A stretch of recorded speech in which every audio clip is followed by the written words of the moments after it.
I'm Gabby. Welcome to Wonderful Wild Watercolours, a class to get you started using this gentle, expressive medium. In this class, I'll share with you the tools and the methods that I use and encourage you to explore your own as you journey with me. Let's get started. Firstly, we'll take a look at the types of tools and mediums you could use.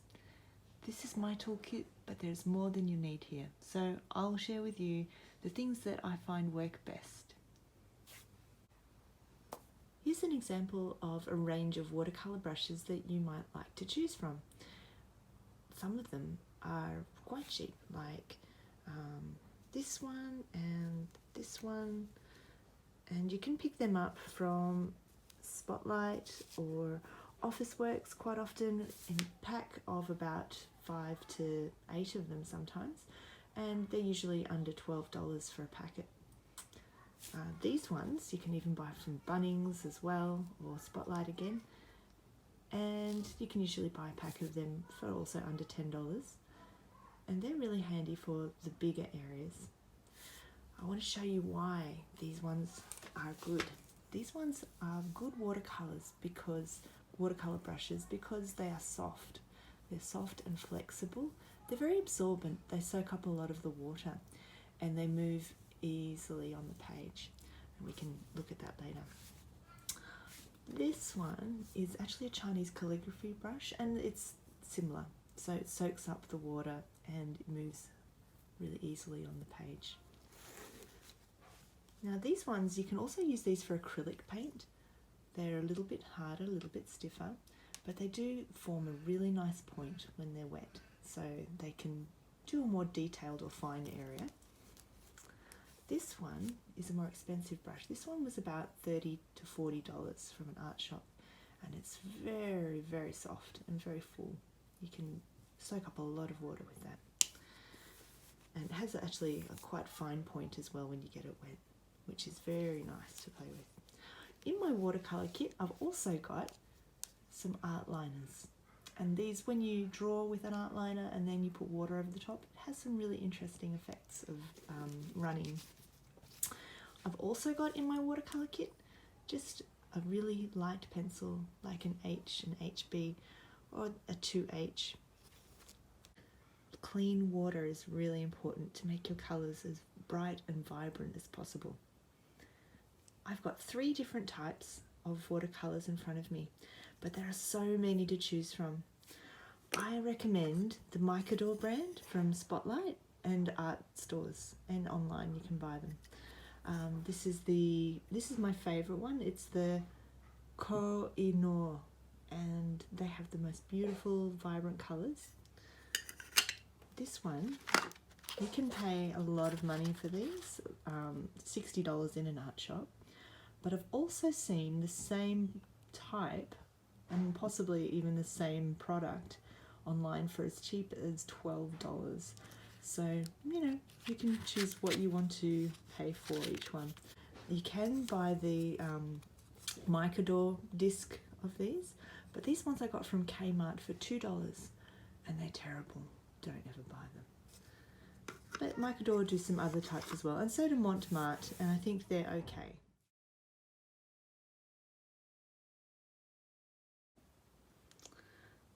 I'll show you how to load a brush using my medium brush. This is a good all-rounder brush.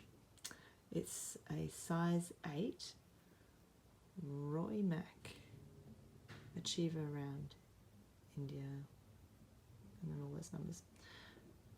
I think I got this one from somewhere like an art shop in a packet of 5, but you can buy them individually as well. So first thing we do is we fill up our paintbrush. Just give it a good dab in the water, then choose colour, any colour, doesn't really matter which one. I would like to use some purple or blue. The problem with these ones is sometimes it's tricky to see what colour it is. So when I dab my brush, I make sure all my bristles are facing the same direction. So we dab, we'll lie it down on its side, so we don't dab straight down. We dab by lying the brush on its side and dragging it towards us. So after you've been dabbing and turning your brush, with the water on the brush, making a little smooth paste, what I have is quite a dark paste. See how my point is all together, my bristles aren't sticking out, so I can create a lovely shape with my brush. So have a go of loading your brush.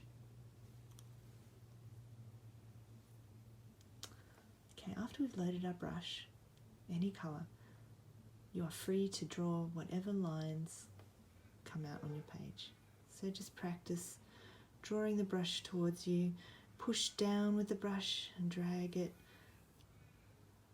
Use the tip of the brush, do soft lines, curvy lines. See how many lines you can make. Lie the brush down, stand the brush up, but always remember that the brush is a little like a cat. It doesn't like having the hairs being pushed the wrong way. They like to lie down. So try and fill the page with as many different lines as you can. This is called a wet brush, wet on dry. So the page is dry and the brush is wet. Keep on going with your brush until you start to see your paint getting lighter and lighter, and your brush is starting to get scratchy and dry. This is called a dry brush technique, dry on dry. So you might even do little dabs. What type of effects can you create? What can your brush do? Wispy lines.